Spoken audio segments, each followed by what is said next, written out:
안녕하십니까, 유튜브 동글입니다. 오늘부터 저랑 이제 앞으로 수요일날 저녁에 업로드되는 영상을 제가 제작을 하려고 합니다. 그건 뭐냐면 원불교에 대한 이해에 대해서 여러분들하고 이야기를 해보려고 해요. 원불교가 어떤 종교인지, 무엇을 하는 종교인지에 대해서 이야기를 해드릴 건데, 아마도 이 영상이 조금은 오늘의 이 카테고리에 있는 영상은 원불교 교도님들은 보실 필요가 없어요. 왜냐하면 제가 앞으로 제가 수요일마다 할 영상은 원불교에 대한 그런 정보이기 때문에 뭐 다 아실 거예요. 아시기 때문에 굳이 안 보셔도 될 것 같은데, 그래서 원불교를 모르는 분들에게 설명을 조금 드려야겠다 이런 생각이 들어서 이 컨텐츠를 계속 찍어보려고 합니다.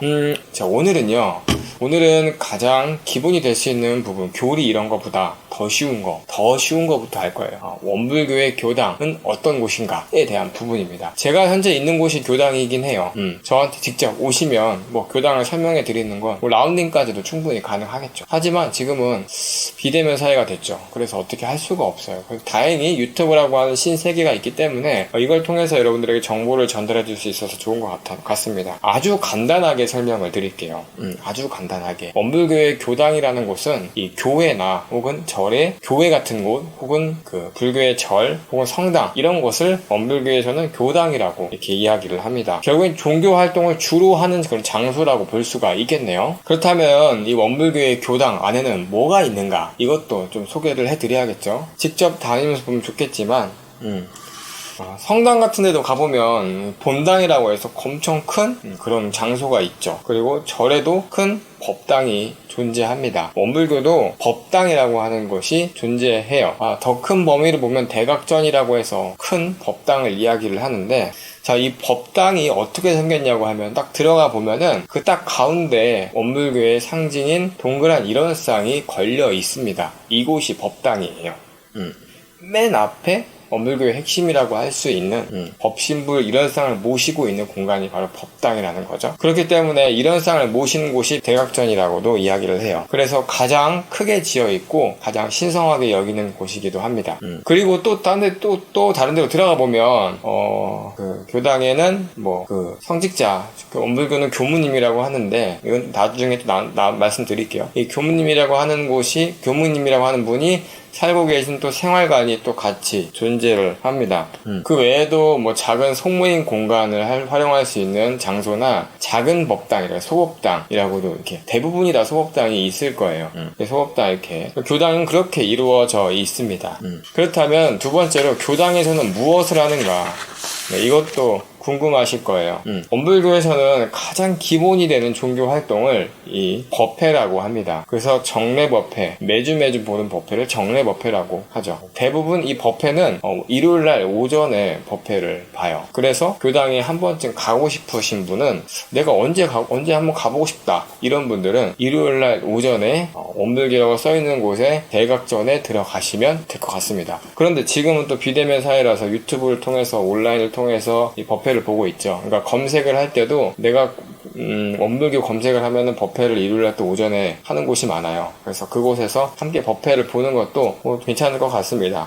결국에는 무조건 일요일날 거의 한 10시나 10시 30분쯤에 이 교당에 가보시면 법회를 본다는 거예요. 그것을 합니다. 그게 가장 주고, 그 외의 것들은 사실 더 깊숙이 알아야 된다는 부분이 있기 때문에 가장 기본이 되는 법회를 보고 있다, 이 정도만 될 것 같습니다. 뭐 그렇다면 청소년 법회나 아니면은 뭐 일반 특별한 사람들의 법회가 따로 있겠죠. 유일이 틀릴 수도 있어요. 그리고 담당하는 교무님들도 다릅니다. 이건 다른 종교하고 똑같아요. 같죠? 그래서 세 번째로는 교당의 조직은, 혹은 원불교 교당의 직원이 있는가, 이거예요. 제가 보니까 성당에도 교회에도 뭐 절에도 직원분이 계시죠. 그래서 사무를 보시고 또 전화 연결을 도와주는 분들도 이렇게 계신 것 같아요. 사무실이 따로 있죠. 그리고 이제 성직자들이 살고 있는 집무실도 따로 있겠죠. 근데 원불교는 거의 없어요. 거의 없다고 보시면 됩니다. 그렇기 때문에 일단 당연히 그 원불교의 그 종교의 성직자, 원불교의 교무님은 이곳 교당에 주재하겠죠. 상주하겠죠. 그렇기 때문에 그 교무님이 대부분의 다 사무일을 다 처리하고 있는 걸로 알고 있어요. 또 아까 얘기했듯이 원불교는 이 교도라고 해서 일반 신자들을 이제 교도라고 하는데, 그 교도들이 이제 주로 이제 일요일만 오기 때문에 그때는 많이 도와주시는 걸로 알고 있어요. 하지만 평일에는 각자의 살림을 해야겠죠. 그래서 평일에는 교도들도 볼 수가 없습니다. 그래서 평일에는 대부분이 다 교당이 원불교 교무님만 이곳 교당에서 주재하고 있어요. 그래서 전화를 딱 해보잖아요. 그러면은 교무님이라고 하시면 대부분 다 교무님이실 거예요. 네, 안녕하세요 교무님 하시면은 네 하고 이렇게 응대를 해 주실 겁니다. 네. 그런데 그 외에 또 조직이라는 게 조금 있어요.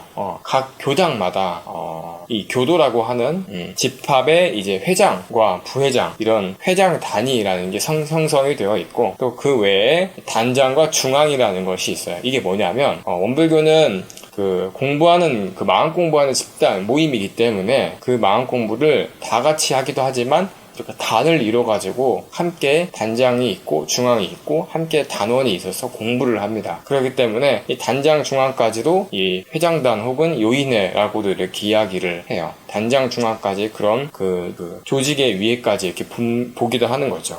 그래서 이 단장이 왜 있냐? 이 단장의 역할이 바로 이 마음 공부하는 단체의 각 단에 그 단장의 역할을 함으로써 그 단을 배정받아서 조직을 운영하고 또 공부를 함께 하고 이런 것들을 하기 때문에 그 단이 존재하는 거예요. 결국에는 각 단의 대표가 단장인 거고 그 단의 대표가 회장단이라고 볼 수가 있는 거겠죠. 자, 무튼 이런 조직이 있기 때문에 한 달에 한 번씩 이 교당을 운영해가는 그런 회의를 또 하기도 합니다. 그렇게 해서 이 원불교의 종교의 교당이 운영해 가는 거죠. 자, 오늘은 여기까지 하겠습니다. 원불교의 교당에 대해서 아주 간단하게 제가 설명을 드렸는데요. 혹시라도 궁금한 부분이 있으면 동구리 카카오톡 동구리 교무창 뜨죠? 여기에다가 문의를 주시거나 댓글로 문의를 주시면 많은 분들이 제 채널을 통해서 많은 정보를 드릴 거예요. 오늘은 여기까지 하도록 하겠습니다. 감사합니다. 안녕.